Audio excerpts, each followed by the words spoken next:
पनवेल नवी मुंबई व रायगड जिल्ह्यातील ताज्या बातम्या आणि घडामोडींसाठी सबस्क्राईब करा SN मराठी न्यूज चॅनल आणि दाबा बेल आयकॉन।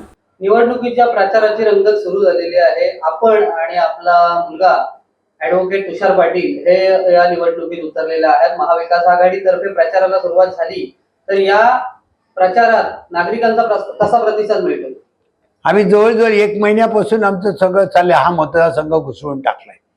हे करत असताना जो वेळोवेळी ज्या 5 वर्षामध्ये मी कामं केलीत महापालिकेला, त्याचा प्रतिसाद इतका उत्तम मिळते लोकांमध्ये। अख्ख्या माझ्या वार्डातच नाही, अख्ख्या कळंबोलीमध्ये म्हणा, अख्ख्या कामोठ्यामध्ये म्हणा, अख्ख्या खारघरमध्ये म्हणा, अख्ख्या पनवेल शहरात फक्त नावच एक चालले का सतीश पाटील। हा इथे भांडणारा नगरसेवक, या नागरी सुविधांसाठी भांडणारा नगरसेवक एकच सतीश पाटील आहे। आपण यापूर्वी नगरसेवक होता आणि आता आपला मुलगा देखील या निवडणुकीत पहिल्यांदाच उतरलेला आहे, तर नागरिक त्यांना स्वीकारतील का? आता ते ॲडव्होकेट आहेत। गेल्या 5 वर्षापासून त्याचा संबंध या पनवेल या कळंबोलीतील शहराशी आहे।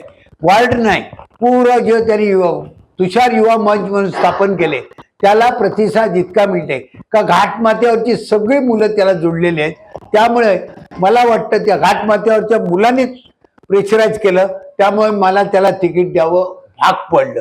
त्यामुळे त्याची पण एकदम सुरळीत आमच्या इथं आहे। प्रतिस्पर्ध्यांनी वल्गना करतायत की माझे जे प्रतिस्पर्धी आहेत त्यांची डिपॉझिट जप्त केल्याशिवाय राहणार नाही, त्या संदर्भात आपण काय बोलता येईल, काय सांगा त्याबद्दल? आता त्यांची पायाखालची वाळू घसरत चाललेली आहे।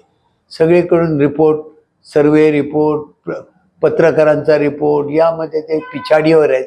त्यामुळे ते आम्हाला समोरची डिपॉझिट जप्त करण्याची भाषा करतात, पण येणारा काळच तुम्हाला कळेल काय कोण कोणाचं डिपॉझिट जप्त करते ते। सध्या गाजत असलेला मुद्दा म्हणजे विमानतळ। राज्यात सत्ता, केंद्रात सत्ता असे असताना देखील नवी मुंबई विमानतळाला दिबा पाटलांचं नाव देण्यात आलेलं नाहीये, तर या नावाचा काही फटका महायुतीला बसेल का? आपण बघितलं असेल 1-2 वर्षापासून कशी चाल ढकल चालली। स्वतः नरेंद्र मोदी साहेब आता येऊन उद्घाटन करून गेले, पण तो नाममात्र अजिबात त्यांचा घेतला गेला नाही। ही टाळाटाळ त्यांची आहे। आमचे खासदार बाळामामा म्हात्रे यांनी तर मोठी रॅली काढली होती आणि ते सतत इथे पण मांडतात, लोकसभेत पण त्यांनी प्रश्न विचारलेला आहे, परंतु त्यांचं मन काय दिसत नाही DB पाटील साहेबांचं नाव घेण्यात।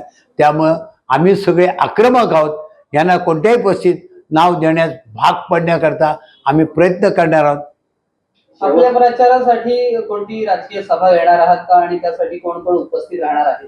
आपल्या पुढील प्रचारासाठी आपल्या सुप्रियाताई, अमोल कोल्हे, खासदार अमोल कोल्हे, दुसरे खासदार निलेश लंके साहेब, दुसरे खासदार बाळामामा म्हात्रे, दुसरे आमचे प्रांताध्यक्ष शशिकांत शिंदे साहेब आणि गुलाबराव जगताप साहेब, ही नेते मंडळी येण्याची शक्यता आहे।